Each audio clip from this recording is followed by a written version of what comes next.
अस्सलामुअलैकुम जी फ्रेंड्स। आज के जो हमारा टॉपिक है वो वीडियो नंबर 6 है। इसका हमारे पास डी पार्ट है, एग्जांपल ऑफ डिपेंडेंट इवेंट्स। हम लोगों ने लास्ट वीडियो में डिपेंडेंट इवेंट्स पर डिटेल में डिस्कस कर लिया था।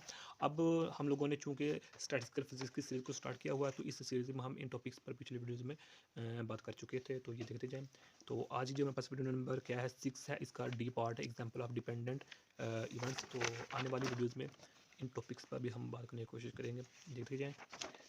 तो अभी फ़िलहाल ये हाफ़ सीरीज़ है, तो हाफ़ सीरीज़ को मुकम्मल करने के बाद को स्टार्ट करेंगे। तो आइए आज का टॉपिक स्टार्ट करते हैं। बिस्मिल्लाहिर्रहमानिर्रहीम, सल्लल्लाहु अला मुहम्मद सल्लल्लाहु अलैहि वसल्लम। सपोज़ करें हमारे पास एक बैग है, बैग में हमारे पास क्या है, 5 हमारे पास रेड बॉल्स हैं और हमारे पास 3 रेड बॉल्स हैं, ब्लू बॉल्स हैं।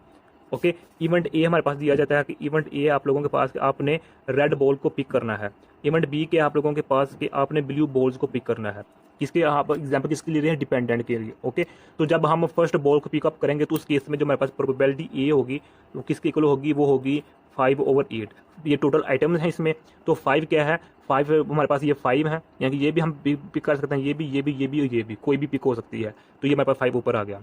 अब हम मैं करता हूँ प्रोबेबिलिटी बी की। तो प्रोबेबिलिटी बी के केस में देखें क्या है कि प्रोबेबिलिटी बी में क्या है कि हमने ब्लू बॉल को पिक करना है। जब मैं ब्लू बॉल को पिक करूंगा तो उस केस में हमारे पास थ्री हैं इवेंट्स ऊपर आ जाएंगे, तो नीचे आ जाएगा 7। क्यों आया, क्योंकि पहले जो मैंने रेड बॉल को पिक किया था उसको मैंने पिक कर लिया, बाकी टोटल कितनी रहेगी 7, तो वो मैंने 7 लिख ली। क्योंकि हम जानते हैं जो प्रोबेबिलिटी का फार्मूला होता है वो किसके इक्वल होता है, नंबर ऑफ इवेंट ओवर बटा नंबर ऑफ टोटल इवेंट्स।